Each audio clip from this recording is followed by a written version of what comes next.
Mm.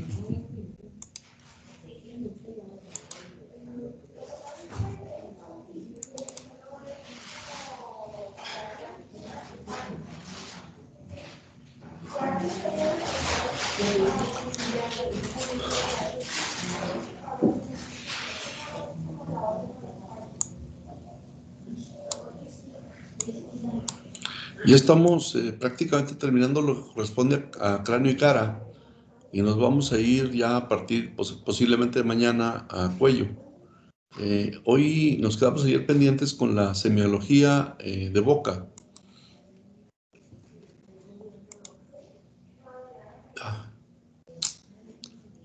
No me deja visualizar archivo.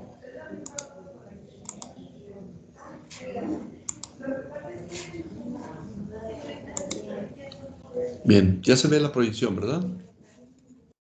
Sí, doctor. Ya se ve. Yes. Bueno, la boca es una cavidad conformada anatómicamente por 6 paredes. La anterior está formada por los labios. La pared posterior es el istmo de las fauces, que acuérdense que tiene una importancia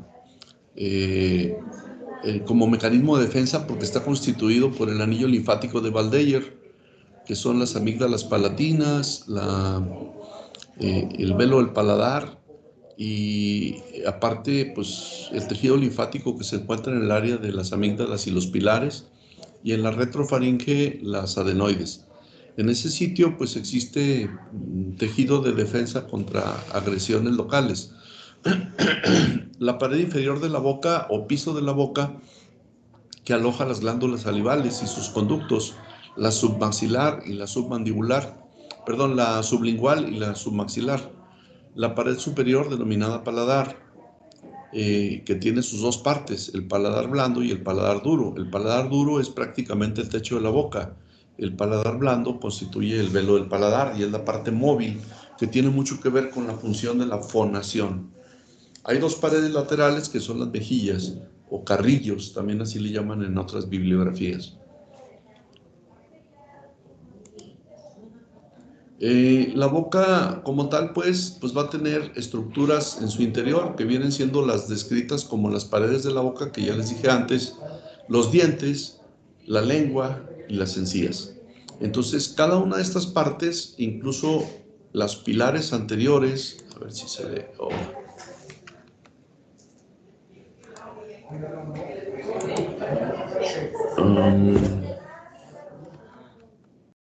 cada una de estas partes, incluyendo este que es el pilar anterior y el pilar posterior, y lo que aloja en el centro de ellas, que es las amígdalas, ¿sí? Las palatinas, pues tienen su propia patología, como lo vamos a ver a continuación. Pareciera demasiado simple la exploración de la boca, y sin embargo, tiene sus particularidades. Yo creo que es algo de lo que sí prácticamente se hace todos los días, particularmente en ciertas épocas del año en las que predominan las enfermedades respiratorias, de las vías respiratorias altas, nasofaringe. Entonces, la exploración de la boca pues, se vuelve esencial. De los 4 apartados que constituyen la exploración clínica o la exploración física dentro de una historia, acuérdense que son inspección, palpación, percusión y auscultación. Como resulta lógico, a nivel de boca solamente se practica inspección y palpación. Lo cual se hace tanto en los elementos externos como internos, o sea, de los labios, de las encías, de los dientes, de la lengua, de la parte interna de la mucosa bucal, que es los carrillos o mejillas. Todo eso puede ser sujeto de inspección, pero también de palpación. Por ejemplo, un crecimiento de una glándula salival pues solamente se puede saber por palpación, porque la glándula salival se pone muy sensible, ¿no? En una parotiditis o en una cialoadenitis, que son distintas. La parotiditis, que es inflamación e infección viral por la parótida, es infecciosa, mientras que la cialoadenitis es una inflamación de una glándula salival casi siempre relacionada con la presencia de una piedra formada a partir de la saliva. Esto debido a la acidez que puede tener la saliva o al pH, no a la acidez propiamente dicha. Entonces, las piezas que son sujeto de examen, como ya lo señalé en el esquema, son labios, encías, piezas dentales y orofaringe, ¿sí? Entonces, esas partes son importantes en cuanto al examen físico de boca. Para el examen físico de boca, que incluye, lógicamente, el paladar, los pilares amigdalinos, las amígdalas y orofaringe, es importante contar con una lámpara convencional, ¿no? Una lámpara común, una batelenguas y en algunas ocasiones un espejo como el que usan los dentistas. Yo les mencionaba que algunos estuches de diagnóstico, como los alemanes, el Riester, sí traen un espejo tipo dental que no es específico o único uso por el dentista. También lo utilizamos los clínicos a veces en la revisión de la boca. La apertura de la boca es importante para poder tener acceso a todas estas estructuras y poder visualizarlas. Parece demasiado simple lo que voy a decir, pero muchas veces el paciente no se deja examinar fácilmente la boca, debido a que el hecho de colocar el abatelenguas hace que el paciente sienta náusea. Para evitar esto, permítame tantito.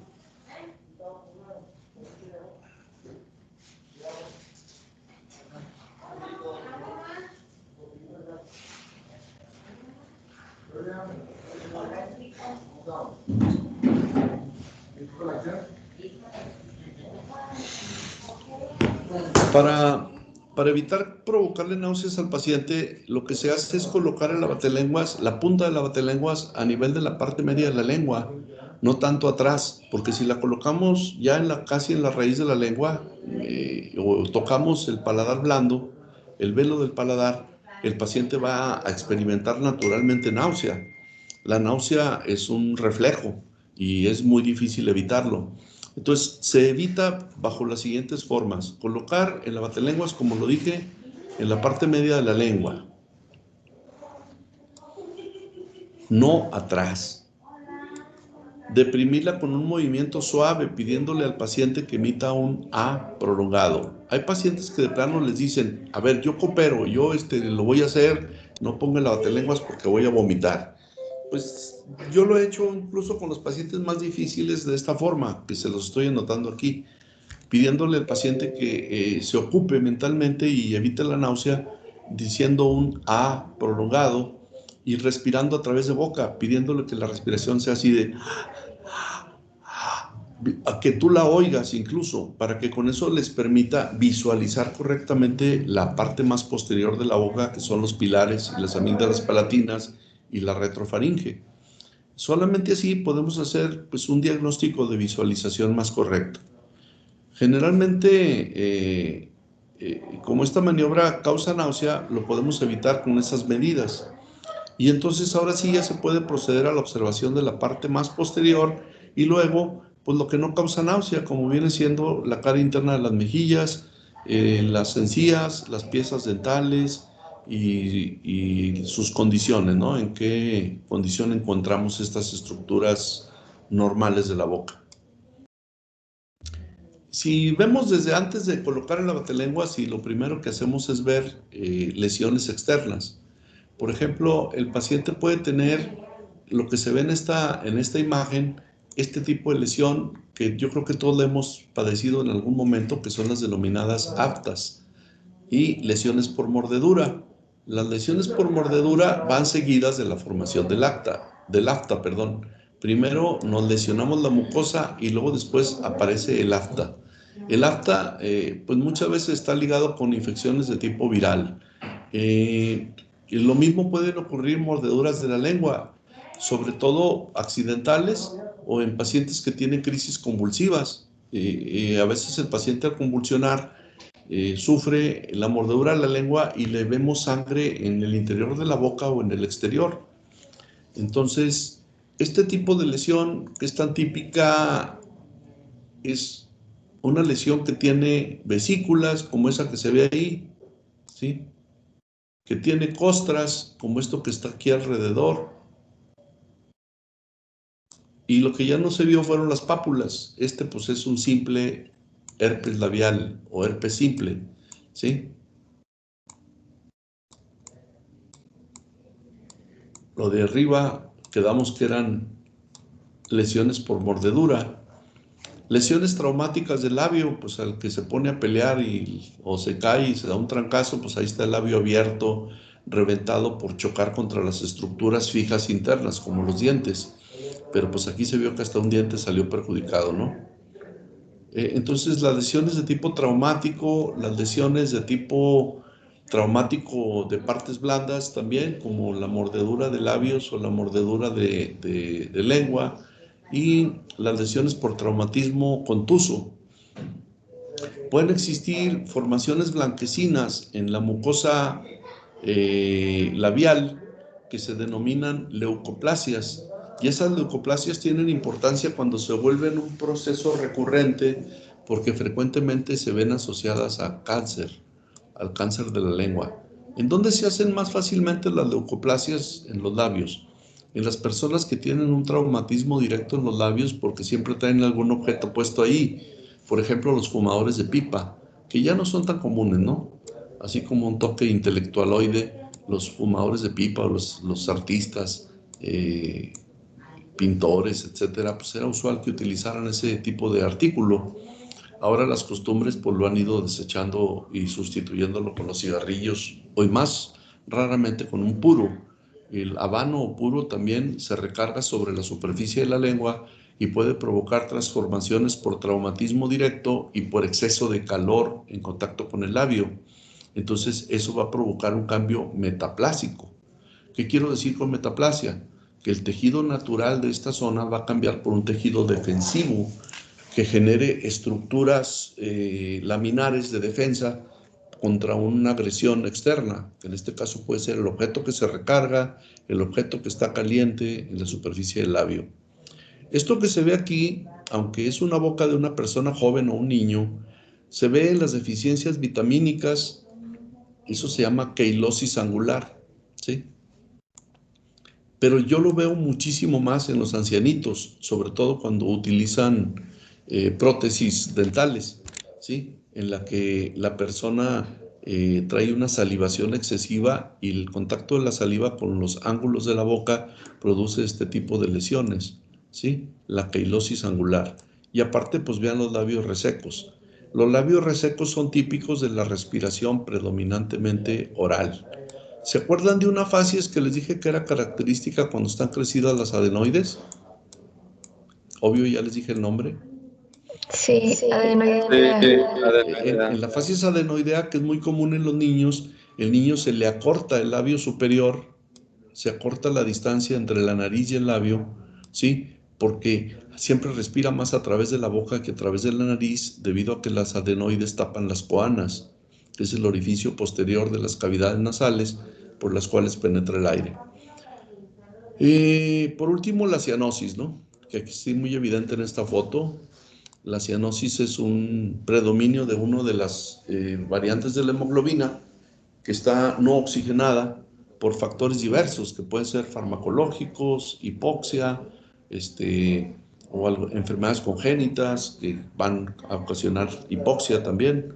Y en la cianosis, pues puede ser cuando existe algún tipo de enfermedad pulmonar primaria o secundaria que impide la captación y el transporte de oxígeno, y se va a ver manifiesta como cianosis central cuando ocurre en boca y cianosis periférica cuando lo observamos en las extremidades, particularmente en el lecho unguial, ¿sí? En los dedos.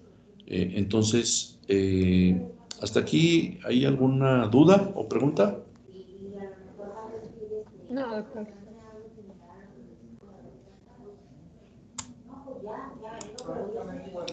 Bueno, en los labios también podemos observar otro tipo de lesiones, como por ejemplo esta, que es una reacción de anafilaxia.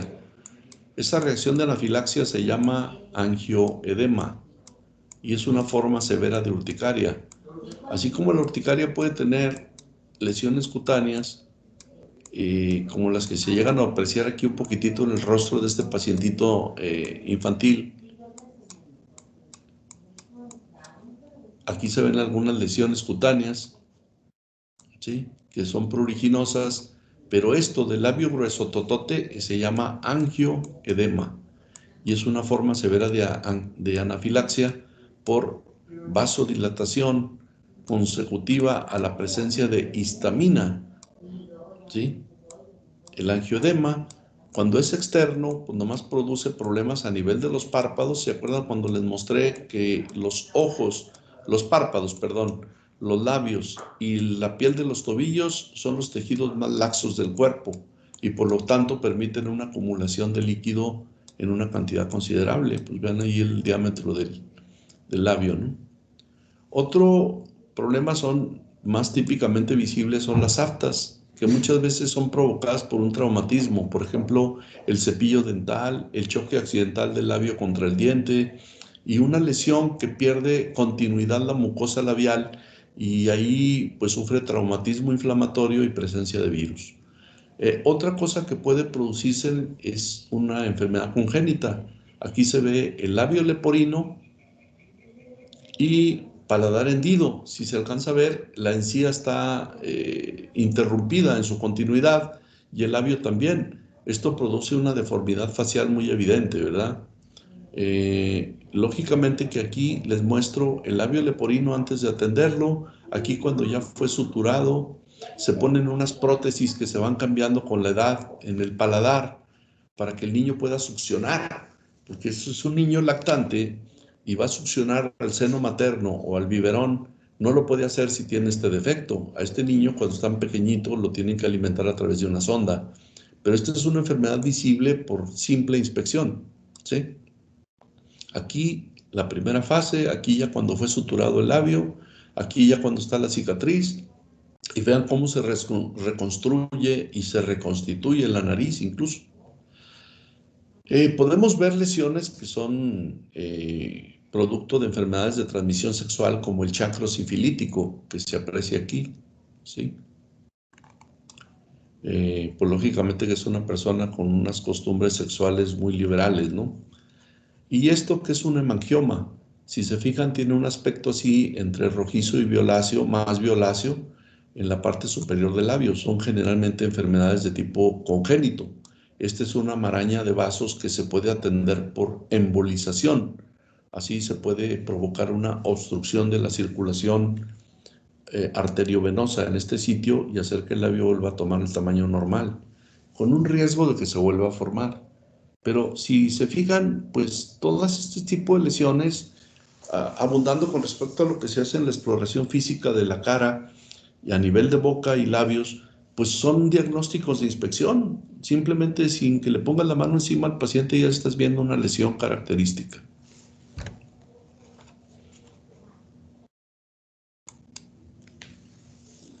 Abriendo boca, si no hay alguna pregunta, pasamos a ver encías. Las encías sufren dos tipos de procesos comunes. La gingivitis, que es la inflamación de las encías, como esto,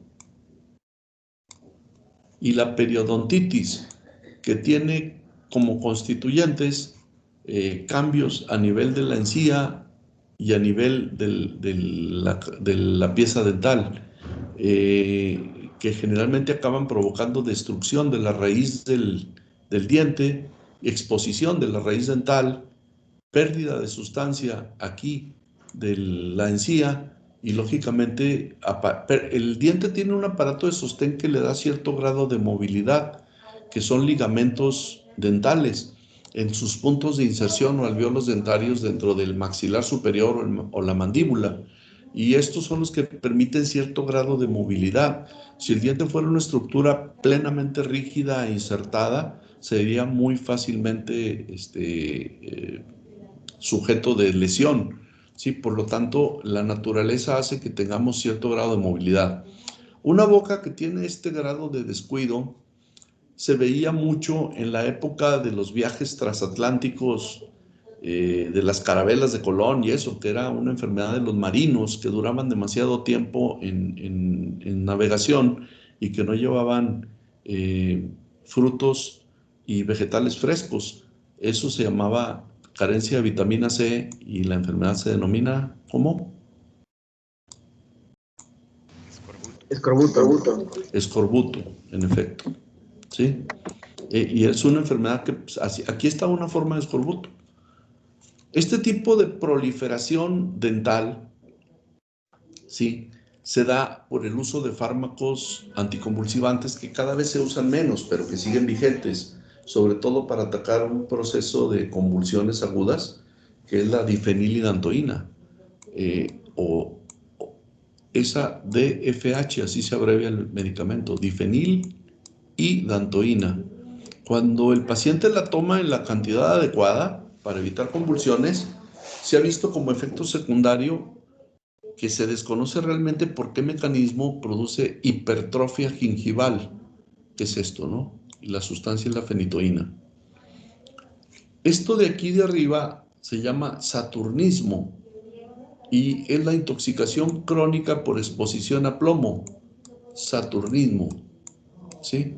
Lógicamente que esto pues se da en personas que se dedican a ciertas actividades en las que el plomo es esencial, como por ejemplo la elaboración y aplicación de pinturas, aunque ya la Secretaría de Salud y del Trabajo han hecho que esto cada vez las pinturas tengan menor contenido de plomo, algunos mineros, etcétera. Aquí en La Laguna pues se dio mucho ese problema de intoxicación crónica por plomo en lugares aledaños a Medmex Peñoles, ¿sí? Que tiene también implicaciones no solamente dermatológicas o bucales, sino que tiene también complicaciones de alteraciones neurológicas periféricas y centrales, además de alteraciones intestinales en cuanto a funcionamiento. Eso se los digo como conocimiento adicional, pero esta es la exposición crónica a plomo que produce la línea plúmbica, que si la ven, pues está muy clara aquí, ¿verdad? Es esa línea negruzca que tiñe tanto a la raíz dental en su punto de inserción con el alvéolo dentario y a esta coloración anormal que adopta la encía. Y por último, una condición que es totalmente normal, que es transitoria y que es mientras dura esta etapa de la vida, que es el embarazo. Esa flecha azul señala un crecimiento que no es parecido más que parcialmente a esto, ¿sí? De hipertrofia gingival que ocurre, así se llama, tumor de embarazo, ¿sí? Y eso es transitorio, nomás mientras dura el embarazo, se acaba el embarazo y obviamente que pues, lo que hace suponer que causa este tipo de alteración, pues son factores de orden hormonal. Y por último, en esta diapositiva se marca lo que viene siendo la inflamación o enrojecimiento de la encía, la pérdida de encía con retracción de la misma y la exposición de la raíz dental. Pues es un diente que va a perder aparato de sostén y que puede tener como complicación mayor el aflojamiento de las estructuras dentales y la fácil caída de esas piezas.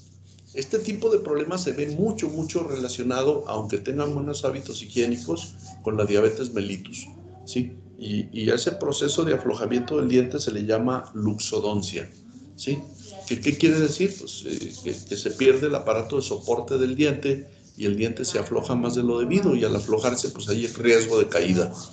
Aunado a que no hemos llegado a dientes todavía propiamente dicho, pero pues en dientes y en piezas molares, pues la caries, que es muy común en los pacientes de malos hábitos higiénicos y colonización bacteriana de las piezas.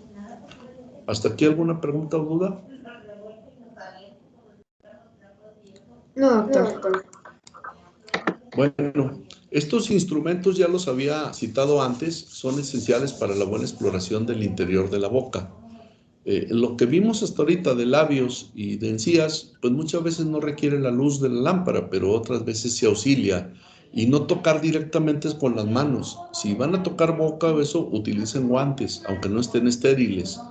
¿Sí? Guantes desechables que ya vienen en cajitas como las de los Kleenex y que siempre deben estar en los consultorios de preferencia cuando van a tocar cavidad oral, porque la riqueza de secreciones que existe en ese sitio, pues favorece que en su momento podamos tener o contraer enfermedades de transmisión por contacto. Y aquí están los abatelenguas que todos conocemos. Hay abatelenguas de madera, que son los más comunes. Hay abatelenguas de plástico, que producen menos náusea, por cierto.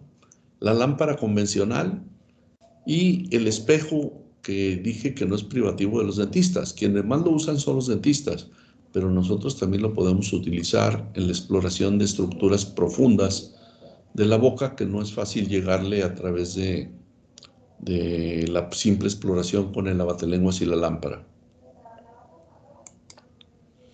Los dientes, pues la cantidad de las piezas varía según la edad.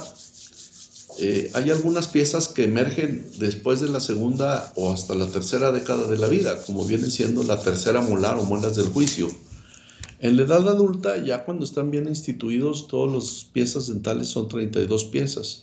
2 incisivos, estoy hablando por cuadrantes, un canino, 2 premolares y 3 molares. Si esto multiplicado por los 4, pues les va a dar las 32 piezas que constituyen cada arcada dental superior, inferior, derecha e izquierda.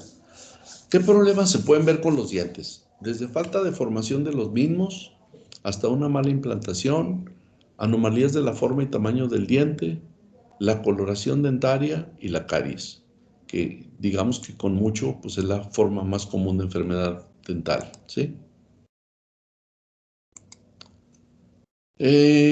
¿Cómo podemos darnos cuenta de este tipo de alteraciones que están expuestas en la diapositiva previa? Pues con simple inspección, ¿no? Y la inspección puede ser desde la lámpara, el abatelenguas, desde simplemente que el paciente te exponga su boca y que abra los labios y que apriete los dientes entre sí. Y aquí podemos ver tártaro o sarro, que eso es súper común.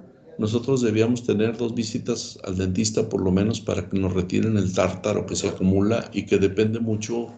El tártaro es eso, o sarro, el que se acumula en donde el diente se inserta en la encía y produce de alguna manera aflojamiento del diente, ya lo dije antes, por ruptura del aparato de soporte del diente, que son los ligamentos, ¿sí?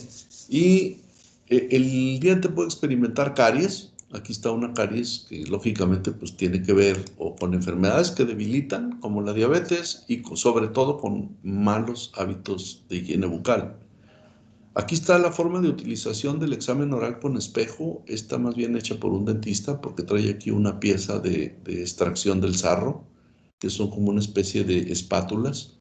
Y aquí está el pico que se logra ver con reflejo del espejo, ¿sí? Y aquí, pues, anormalidades de la forma del diente. Estos dientes, así como este, por ejemplo, que parece molar más que diente incisivo, son los denominados dientes de Hutchinson, ¿sí? Y eso se ve mucho en la sífilis de los niños, Hutchinson.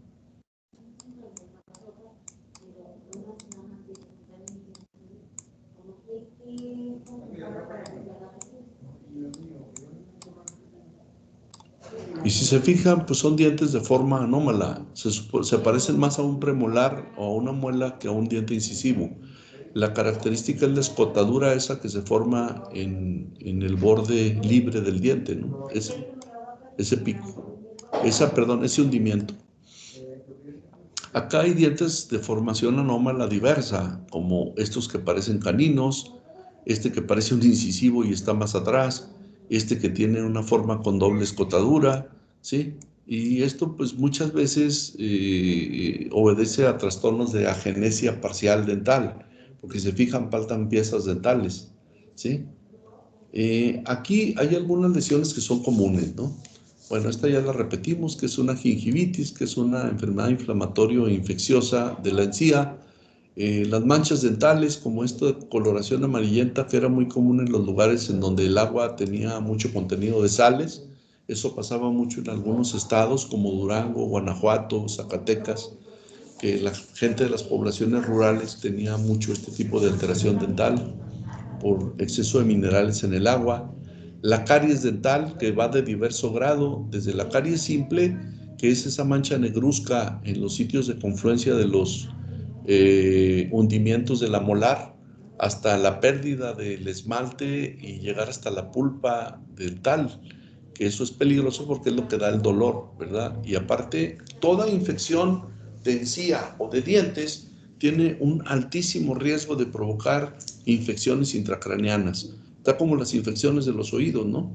Las de los oídos pueden, por su comunicación anatómica a través de un hueso poroso que es el temporal, a nivel de la mastoides, pueden producir problemas infecciosos inflamatorios de los senos frontales o los senos laterales venosos intracraneanos.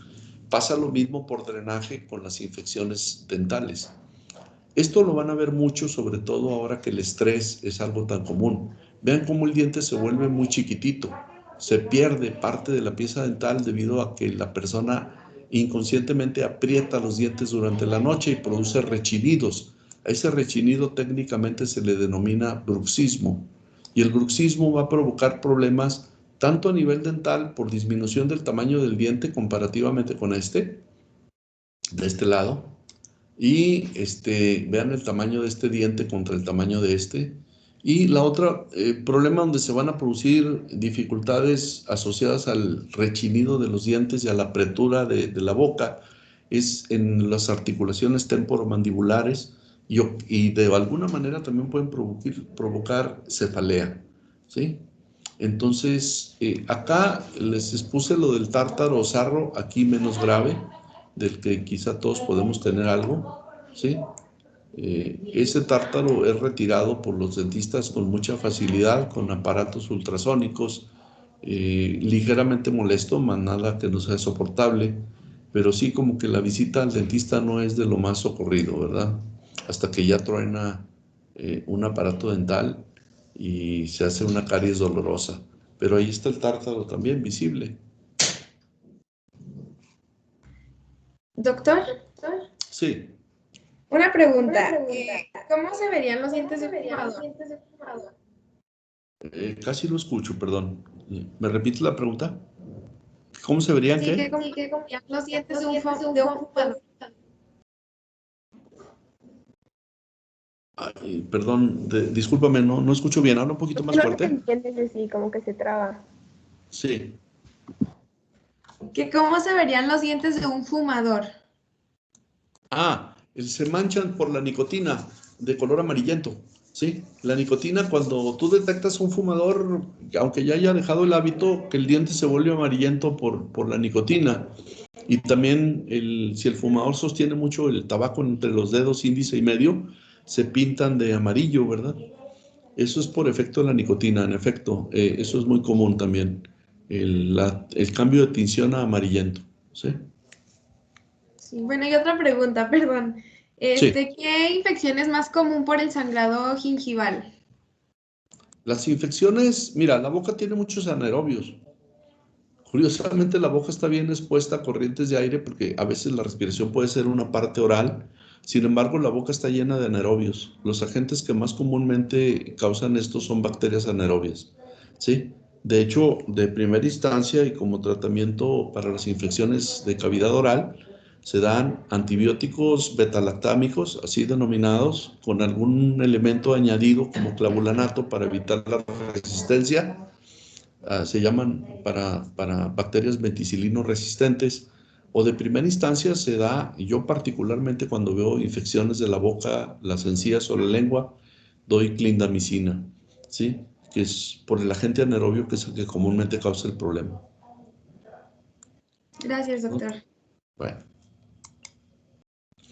las funciones de la lengua, ¿no? La lengua por funciones tiene la función motora, de movilización del bolo alimenticio mientras está en boca para que pueda ser masticado y luego después lo empuja hacia atrás para ser deglutido. La función gustativa está dada por dos pares craneales distintos, los 2/3 anteriores de la lengua, la percepción de los sabores dulce, salado, a través del nervio facial, y el tercio posterior de la lengua, en donde las papilas de la lengua son distintas y que están gobernadas por el glosofaringio, ¿sí? Entonces, constituye la raíz de la lengua. Aquí hay una estructura llena de papilas que se llama labelo lingual. Ustedes lo saben eso por la anatomía, ¿no? Entonces, una es la función motora de movilización de la lengua hacia un lado u otro para mover el bolo alimenticio. Otra es la función sensorial gustativa. Y por último, la función sensitiva, que está dada por el nervio vago. Entonces, si se fijan, aquí participan diversos pares craneales, cosa que vamos a afinar. Por eso, aunque en el programa viene, me lo salté en esta ocasión, porque eso se ve luego en la semiología neurológica, ¿no? Pares craneales. pero pues si quieren igual lo podemos repasar desde el punto de vista funcional y qué es lo que se explora. Podría ser conveniente. Vamos bien en cuanto a tiempo. El caso es que la lengua, por lo tanto, pues tiene funciones diversas, ¿sí? Hipogloso, glosofaringio, facial y el vago, pues tienen que ver con este tipo de funciones de la lengua, ¿sí?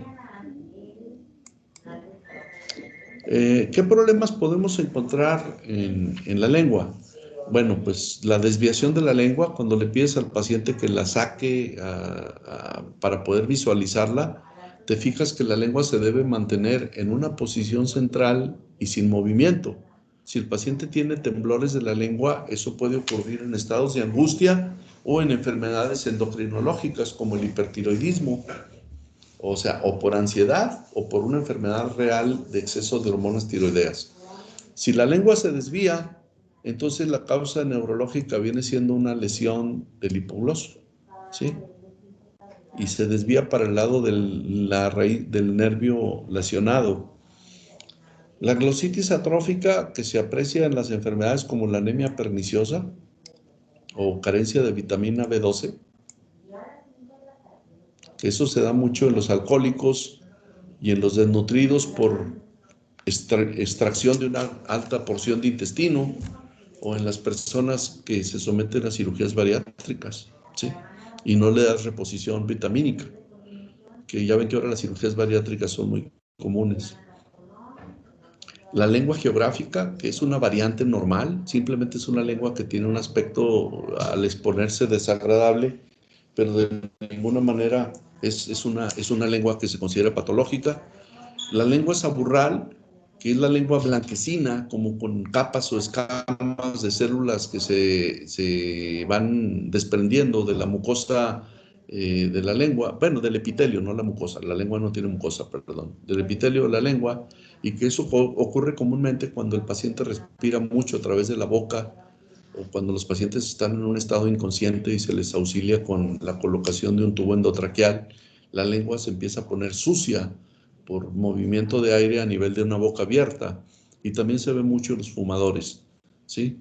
La macroglosia, que es una lengua de tamaño grande, que se ve mucho en enfermedades como el hipotiroidismo, el síndrome de Down o en infiltración de los tejidos blandos como la amiloidosis, que también es una enfermedad metabólica. La lengua en frambuesa, que es típica de una enfermedad por colonización con estreptococo, que es la erisipela, ¿sí? Y la lengua pigmentada de coloración negruzca, que se puede ver con cosas tan simples como el uso, perdón, aquí es la erisipela.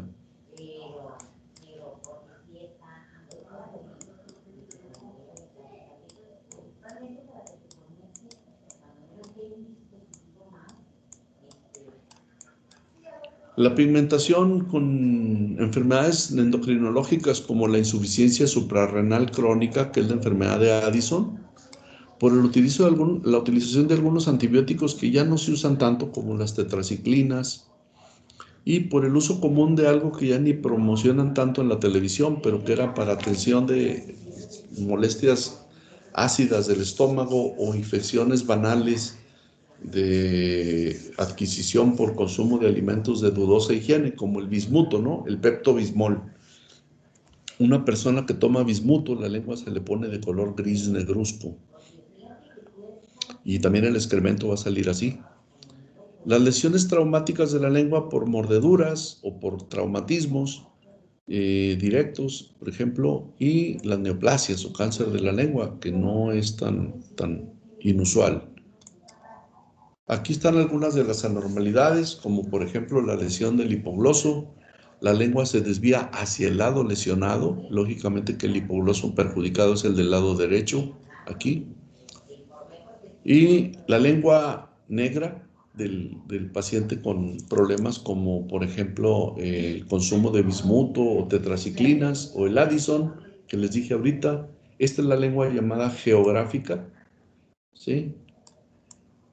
Que no es propiamente patológica, pero pues si el paciente saca la lengua así se ve fea, ¿no?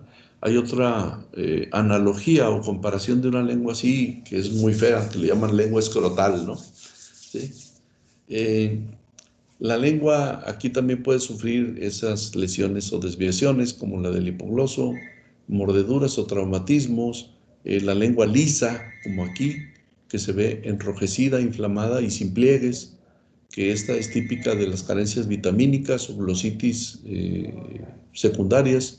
La lengua saburral, como aquí, que se ve con escamas blanquecinas que se desprenden fácilmente y que se acompañan de inflamación de la lengua. La macroglosia, ¿sí?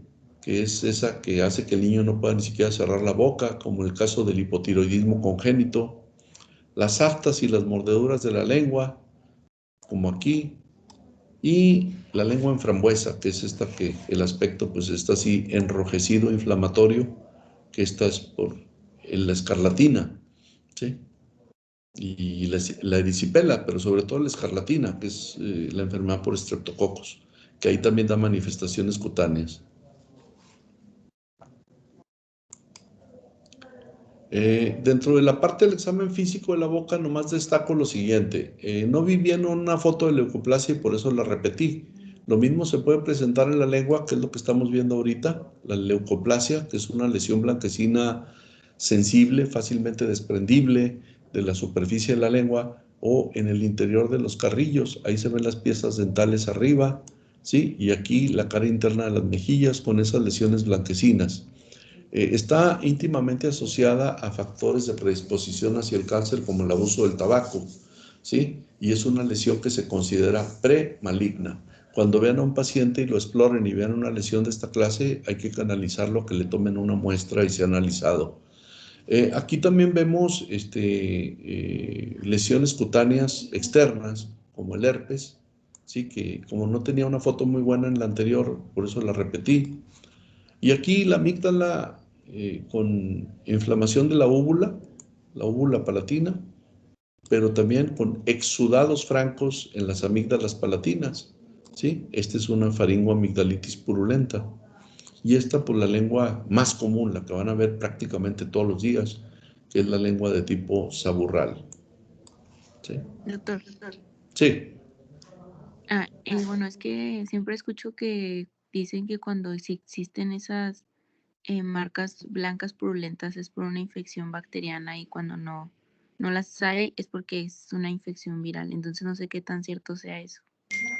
No, también hay faringitis que no son bacterianas.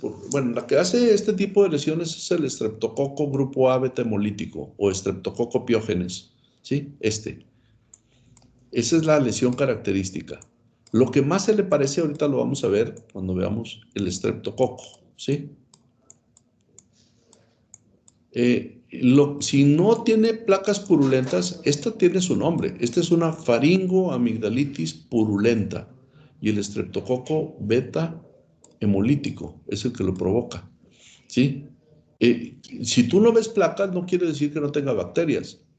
Ahora, el 70-80% de las infecciones de las vías respiratorias altas, nariz y nasofaringe son virales y no tienen por qué provocarte este tipo de lesión, ¿sí? Pero, por ejemplo, hay enfermedades por bacterias como los estafilococos que te dan microabscesitos como espinillitas en la superficie de la amígdala, ¿sí? O estafilococos, perdón, ¿sí? Y otras bacterias como hay moraxella y demás que no te dan exudados. Entonces, no es tan categórico decir que porque no tiene exudados no es bacteriano, ¿eh? Que el 70% puedan ser virales, sí, y de hecho, pues dan un antibiótico innecesariamente. Lo que yo no veo lógico es que si es tan fácil que le hagas un examen al paciente de la boca, cuando el paciente te dice que le duele la garganta, muchos médicos ni siquiera se levantan del asiento para revisar al paciente, no le revisan la boca y le están dando antibióticos como por ejemplo penicilina, que es el indicado en los que no son alérgicos para combatir este tipo de enfermedad exudativa, que es una faringoamigdalitis purulenta. Pero si no es esta variante, que es rara, gracias a Dios es rara, y fuera una amigdalitis no purulenta, pues existen otras opciones, ¿no? que actúan muy bien en vías respiratorias superiores, como la claritromicina, la citromicina, sin necesidad de que el paciente le maltraten las pompis, ¿no? Esto tiene mucho que ver el examen físico y es tan simple como pararte. ¿Cuánto te tardas en revisar una garganta? Pues nada, ¿sí? Es muy rápido y sobre todo si se hace bien. Y tú te vas a dar cuenta que un montón de pacientes que ni siquiera fueron bien revisados o no tenían una amigdalitis de este tipo, sobre todo los que van a los consultorios, esos anexos a las farmacias, ceftriaxona.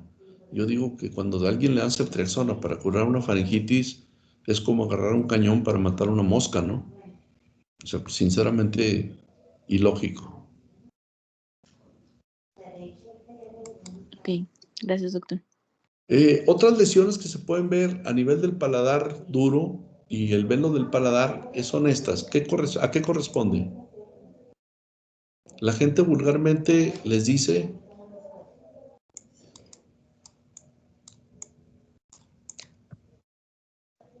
algodoncillo. Bueno, es que sí se ve. Sí, doctor. Los Sí, garabatos estos. Bueno, no escribo feo, pero pues aquí con el puro cursor es muy difícil hacerlo con el ratón. Esto es una candidiasis oral, es un agente micótico, la cándida, ¿sí? Y la candidiasis oral, pues produce en el paciente esas membranas fácilmente desprendibles y esto implica de todas, deterioro inmunológico. Ahora, no todo el deterioro inmunológico es un síndrome de inmunodeficiencia adquirida, ¿eh? Puede haber deterioro inmunológico en pacientes que se someten a quimioterapia, en pacientes que se someten a tratamientos con más de un antibiótico de golpe, por ejemplo, en una neumonía complicada o en algo así, te acaban tu mecanismo de defensa y hacen que se expresen otros agentes que normalmente viven en boca. Bueno, jóvenes, faltan 12 minutos para las 9, para las 10, perdón. Les pido de favor que se conecten a esa reunión, que si tienen alguna petición lo hagan en forma directa, ¿sí? Y ojalá que sea fructífera, ¿no? Para beneficio de nuestra facultad, porque pues nomás hay un candidato, el rector la lleva segura, pero de alguna manera sí queremos que vea que medicina está con él y que le vamos a pedir cosas para medicina, ¿no? ¿Sí? Sí, doctor. Sí, doctor. Sí, Nos doctor. vemos mañana para continuar con lo poquito que queda de boca y empezamos con cuello, ¿sí? Muy bien. Sí, doctor. Gracias. Muy bien. Gracias, doctor. Hasta Gracias, luego. mañana.